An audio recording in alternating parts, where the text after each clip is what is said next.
Hi, I'm Rebecca, and today I'm talking about diastasis recti, or DR, and rib flaring, or rib thrusting. And chances are, if you're watching this, you have experienced diastasis recti, or you are right now. And this is a condition where there's an exaggerated separation between the right and the left side of the rectus abdominis muscle.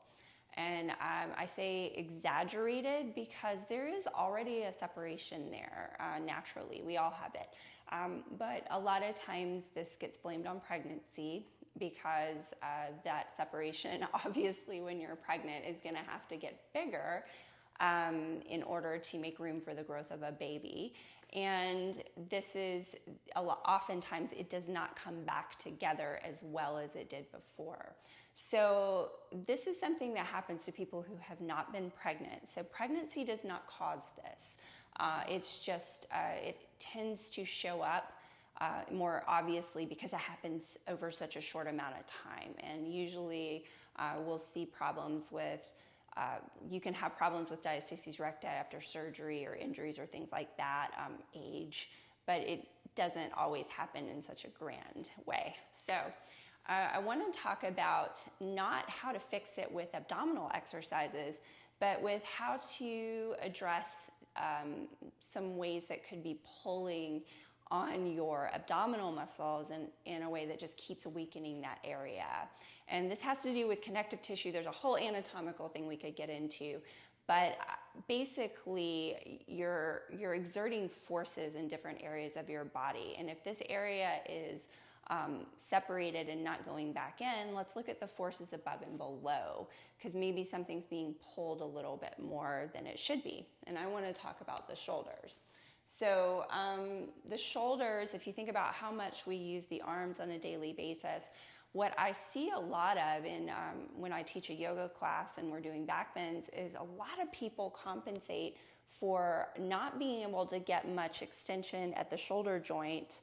And so they break at the ribs or do this thing called rib flare, rib thrust, to get more movement there. And I'll show you what happens, because I do this. This is something I was very guilty of for a while. And I do have a little bit of weakness in this area of my body because I have scoliosis, and it has pushed the left side of my rib cage a little further forward. So automatically, I know I've got a little extra force in this area of my body, and it's something that I pay attention to now when I do back bends. So what it looks like is, and you can feel this on yourself, I'm going to come onto my back, and if you want to just watch, or you can do this with me to see what you're doing, I'm going to come onto my back, and I'm going to just notice my spine with my legs extended straight. And when I am relaxed with my arms beside me, you probably can't see what's going on, but I can describe what I'm feeling. I don't have any of my low back on the floor. That's not a bad thing. It's just the shape of my spine. So you can see my arm can fit under there pretty easily. Now, when I'm lying here relaxed as well, I gotta relax. When I'm laying here relaxed as well, here's my bottom rib. And if I go around here, this is not really touching the floor either. It's pretty close, but there's no weight here. And I should have turned to the other side. On my left side, it's even worse. So my bottom rib is over here, and I come down, and I can actually fit my hand under my back rib on my left side. And that's what I was talking about with the scoliosis. So I can get my hand under on this side and almost get it under right here on this side. So what I want to do for this exercise is notice if my ribs go up more when I take my arms into flexion. And I can do that by just doing it here. So I'm going to lie on the ground, and I'm going to slowly lift my arms up. So go really slow if you're doing this with me. And notice when your ribs actually start to move. Don't engage your abdomen. If you already know to do that when you take your arms overhead, see if you can try to relax and just notice when your arms come up overhead and when your ribs lift.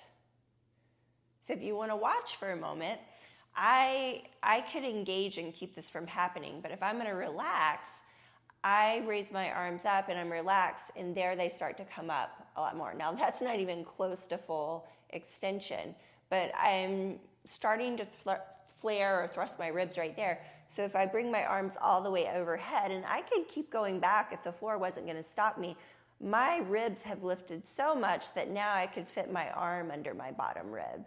And I really want to try to keep my ribs down when I do that. So what I'm talking about is engaging and pressing down my back ribs into the floor while I take my arms overhead. And so you see, I can still take my arms overhead, but I'm not exerting that force, just pulling and pulling and pulling on this area of my body.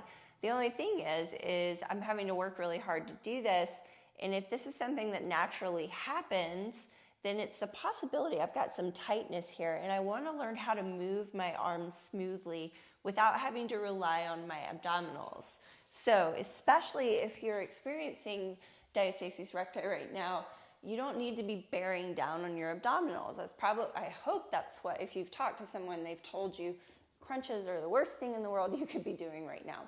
And we won't get into what exercises you should be doing for that, but this is a really nice one to start to relax and learn how to move your arm a little more freely of the ribs when you're doing things like getting a cup out of the cabinet or, picking your kid up and playing with them. So, all right, I've got this set up because I know how high I want to make this, and I am trying to bolster my body up just enough, and I'm too far up. So I'm actually trying to push my head forward. I am not saying that you need to do this all the time. This is just for the purpose of this exercise. So I'm actually pushing my shoulders forward and my head a little bit forward so that when I bring my legs down, my spine, my rib cage, so my spine may not be neutral because I'm curving up here, and I'm still not pressing my low back into the floor, but my ribs are more neutral. And actually, like if I lay here for a little bit, I'm not going to be that comfortable, but I'm starting to feel already a softening in my abdomen. But that's because I know what to look for. All right, so all I'm going to do is do that exercise I was doing before and notice what happens in my arms when I do it with my ribs bolstered up like this. So I'm just going to try not to engage my abdomen and bring my arms up overhead and notice how far they go. And if you'll notice, I'm not touching the floor here, and I was before, but my ribs are still down and I feel really soft in my belly. We want a soft belly here, so don't engage your abdomen. And then bring it back. And I'm going to come down just a little bit more because I felt like I was kind of coming off. All right, oh, that's much better. So if I'm going to describe to you what I'm feeling right now, just keep coming up and back.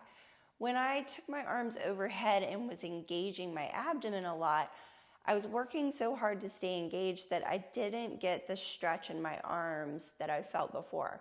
When I get my ribs into neutral and I'm able to relax, I'm getting a really deep stretch all along here. Maybe not a really deep one, but it's a nice stretch. That's a better way to put it. So as I take my arms up and down, I'm getting that little bit of a stretch, which doesn't happen at all when I let my ribs flare. I don't feel any kind of an opening sensation when I let my ribs lift up. So do that a couple of times. Do that like 2 or 3 times with your ribs down and your belly relaxed. You can even look a little forward. Try to keep your chin a little bit lifted. And then let your ribs flare and come up off the bolster to help you open your chest a little bit more, or what it feels like, and notice if that changes the sensation in your arm. Because all we're trying to do is get some mobility through the arms separate from the rib cage. As that gets easier, if you want to add a little bit of weight, I've got one of these wooden blocks that are a little bit heavier.